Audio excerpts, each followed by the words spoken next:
अब हम लोग देखेंगे थर्मल एक्सपेंशन। ये भी आपका काफ़ी वीवीआई क्वेश्चन बनता है, जो थर्मल एक्सपेंशन क्या होता है, ठीक है। तो ध्यान दें, हम लोग थर्मल एक्सपेंशन के बारे में देखते हैं। कहता है व्हेन बॉडी इज हीटेड, जब किसी बॉडी को हीट किया जाता है ना, गर्म किया जाता है ना, इट एक्सपेंड, ये फैलता है, इट्स एक्सपेंशन इज कॉल्ड। तो इसमें का जो फैलना जो है, फैलाव जो है, वो थर्मल एक्सपेंशन कहलाता है। It's expansion is called thermal expansion, ठीक है। थर्मल एक्सपेंशन जो है वो 3 प्रकार का होता है। लीनियर एक्सपेंशन, सुपरफेशियल एक्सपेंशन, सुपरफेशियल को हम लोग एरियल एक्सपेंशन भी कहते हैं, और तीसरा है आपका क्यूबिकल एक्सपेंशन, ठीक है। क्यूबिकल को हम लोग वॉल्यूमेट्रिक एक्सपेंशन भी हम लोग कहते हैं। तो पहला हम लोग पढ़ेंगे लीनियर एक्सपेंशन क्या होता है। तो ये कहता है जब किसी बॉडी को हीट किया जाता है ना, तो उसके लंबाई में इंक्रीजमेंट होता है, ठीक है। इसी को हम लोग लीनियर एक्सपेंशन कहते हैं। यानी जब किसी बॉडी को हीट किया जाए और यदि उसके लंबाई में वृद्धि होता है, तो इस तरह के एक्सपेंशन को हम लोग लीनियर एक्सपेंशन कहते हैं। मान लीजिए किसी बॉडी का जो अभी ओरिजिनल लेंथ है वो एल है, और जब उसको एट टेम्परेचर टी पे, और मान लीजिए जब उसको हीट किया जाता है और अब मान लीजिए उसका टेम्परेचर अभी टी प्लस डेल टी हो गया, तो उसका जो लेंथ है वो बढ़ के एल प्लस डेल एल हो जाता है। तो जो आपका इंक्रीजमेंट हुआ लेंथ में डेल एल, ये 2 बात पे डिपेंड करता है। यानी डेल एल जो होता है उसके ओरिजिनल लंबाई का समानुपाती होता है, प्रोपोर्शनल होता है डायरेक्टली, और जो टेम्परेचर डिफरेंस है यानी डेल टी, उसका भी डायरेक्टली प्रोपोर्शनल होता है। दोनों को मिला दें तो डेल एल जो है डायरेक्टली प्रोपोर्शनल हो जाएगा एल डेल टी का।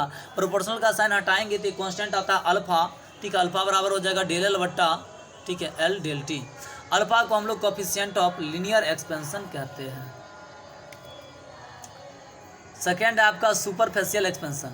इसमें सिंपल है, जब किसी बॉडी को हम लोग हीट करते हैं तो उसके एरिया में एक्सपेंशन होता है, और उसके एरिया में जो एक्सपेंशन होता है इसको हम लोग एरियल एक्सपेंशन या सुपरफेशियल एक्सपेंशन कहते हैं। मान लीजिए किसी बॉडी का अभी इनिशियल टेम्परेचर टी है और उस बॉडी का ओरिजिनल एरिया अभी ए है।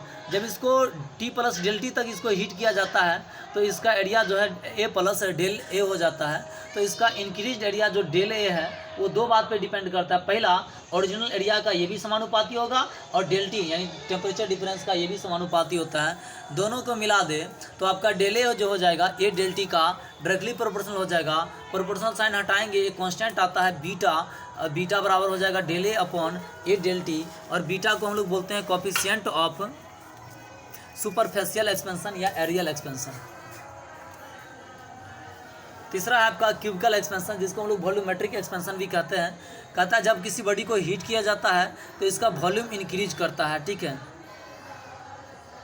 और इसके इंक्रीज वॉल्यूम को हम लोग क्यूबिकल एक्सपेंशन कहते हैं। इसके वॉल्यूम में जो इंक्रीजमेंट होता है जिसको हम लोग क्यूबिकल एक्सपेंशन कहते हैं। मान लीजिए किसी बॉडी का इनिशियल टेम्परेचर टी पे वॉल्यूम जो है वी है, और मान लीजिए इसका जब temperature del plus del T होता है तो इसका वॉल्यूम यदि वी प्लस डेल वी हो जाए तो इसके वॉल्यूम में जो इंक्रीजमेंट है डेल वी, ये 2 बात पे डिपेंड करता है। पहला, डेल वी जो है वो वी का सीधा समानुपाती होता है, और डेल टी का भी डायरेक्टली प्रोपोर्शनल होता है। दोनों को मिला दें तो डेल वी जो है डायरेक्टली प्रोपोर्शनल हो जाएगा वी डेल टी का, या डेल वी जो है, ठीक है, प्रोपोर्शनल हटाएंगे तो एक कांस्टेंट आता है गामा, ठीक है। तो यहाँ से गामा बराबर आपका हो जाएगा del V upon V del T, ठीक है।